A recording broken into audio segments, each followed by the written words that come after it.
Welcome back to the deep dive. I want to start today with a little scenario. You walk into a bookstore, or I don't know, a bakery, maybe even just a friend's living room. What is the very first thing your brain does? It sorts. Before you even say hello, before you pick anything up? It sorts things. It categorizes. Exactly. It judges. You look at a croissant and go, okay, that's a solid 8. You scan a bookshelf and think, all right, lots of thrillers, not much history, 3 stars. We have this fundamental, almost primal need to rank the world around us. We can't just let things be. No, we have to put them in an order. It's a survival mechanism originally. Mm. Is this berry better than that berry? Is this cave safer than that one?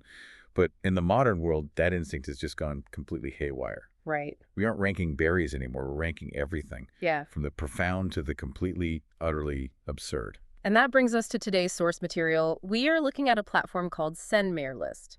Now, on the surface, its whole marketing pitch is pretty standard.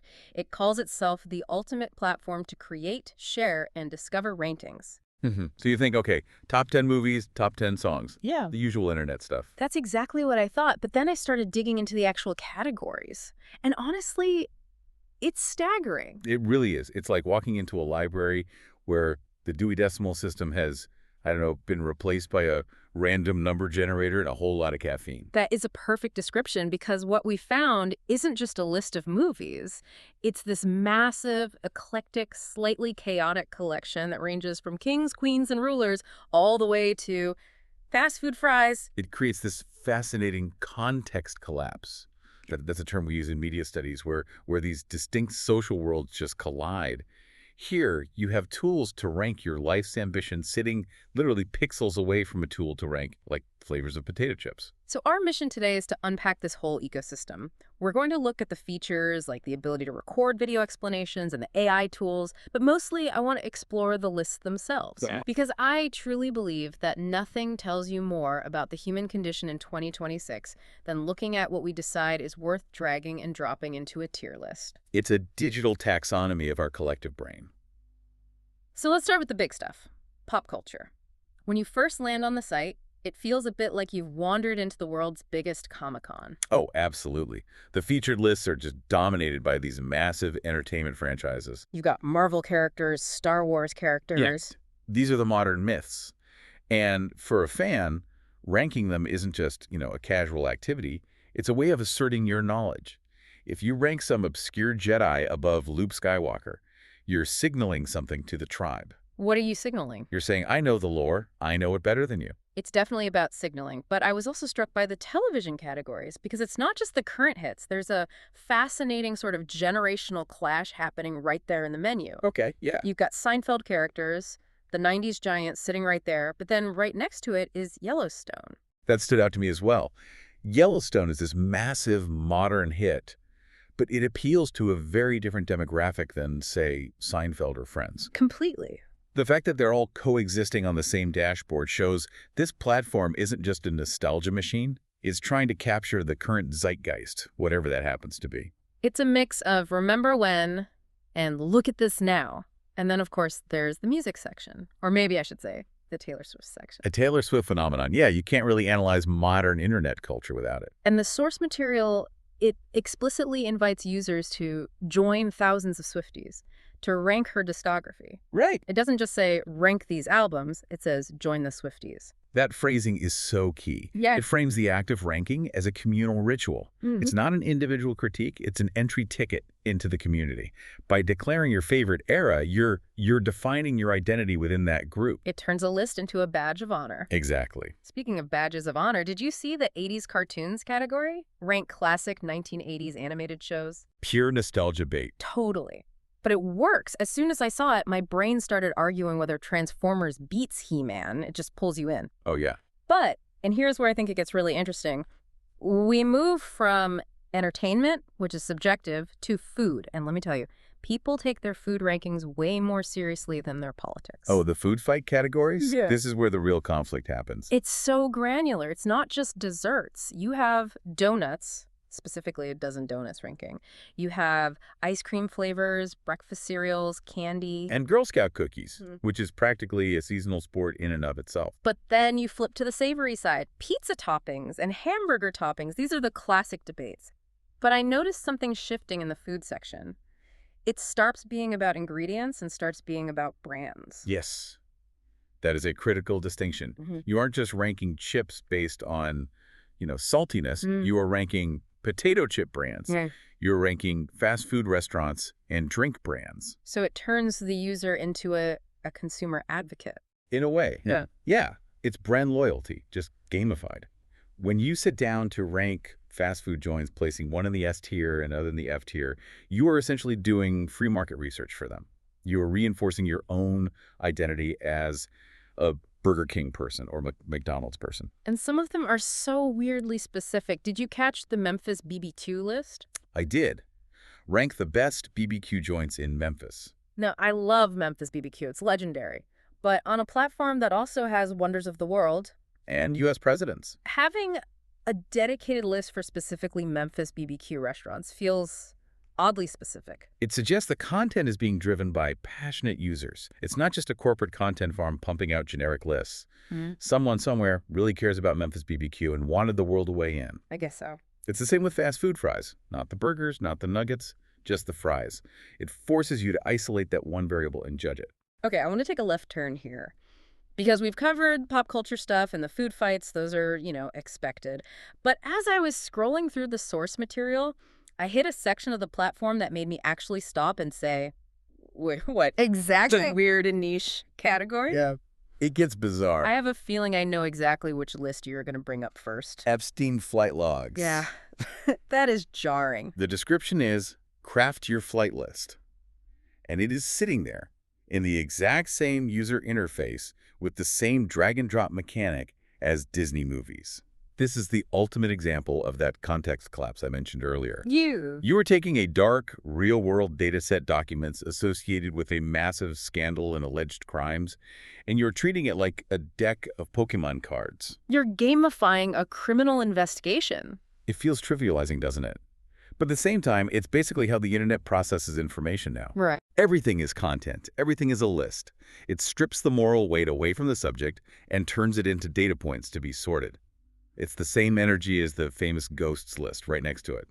Rank your favorite ghosts. Or email to Elon. That one confused me. Craft your message to Elon Musk. What are we ranking there? Drafts. Sentiments. It implies that communication itself is being turned into a listicle format. Instead of writing a letter, you just rank your talking points. It's very meta. And then you have the humor lists, funny Wi-Fi passwords, funny pet names. That feels like old school internet. That's the kind of stuff we used to forward and chain emails in, like 1999. It's comforting in a weird way to see it formalized here. But then you have this obsession with physical objects. Army men? Rank your soldiers. But they're plastic green men. They're identical except for the pose. How do you rank them? Is the guy with the bazooka inherently better than the guy with the walkie-talkie? Well, if you're playing with them, absolutely. The bazooka guy has a higher damage output. But as a list, it's purely aesthetic. It's asking you to have an opinion on something that arguably doesn't warrant one. And deck of cards. Not a card game, the deck itself. Ranking the ace of spades against, I don't know, the three of diamonds. I suppose there is a hierarchy in games, but ranking the cards themselves, it's just absurdism. But there was one category that I actually had to look up because I had zero clue what it was. Let me guess. Labubu characters. Yes.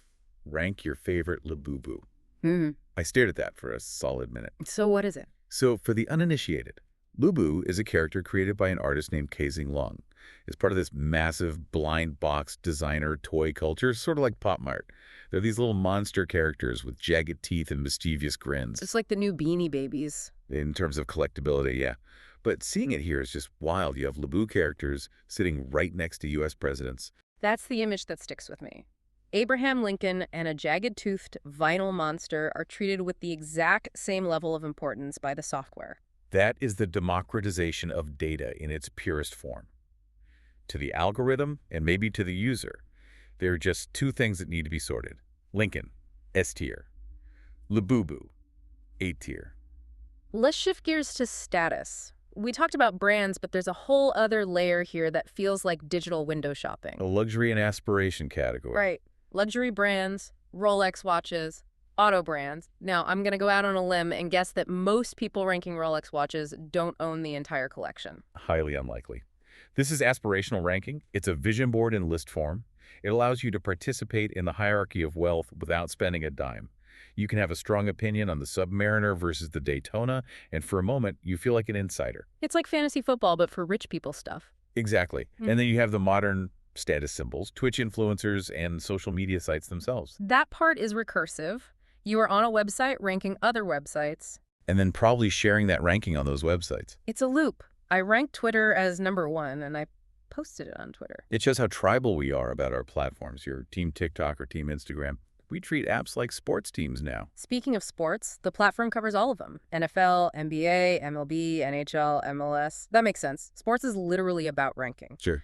But there is one final pivot this platform makes that I find arguably the most interesting.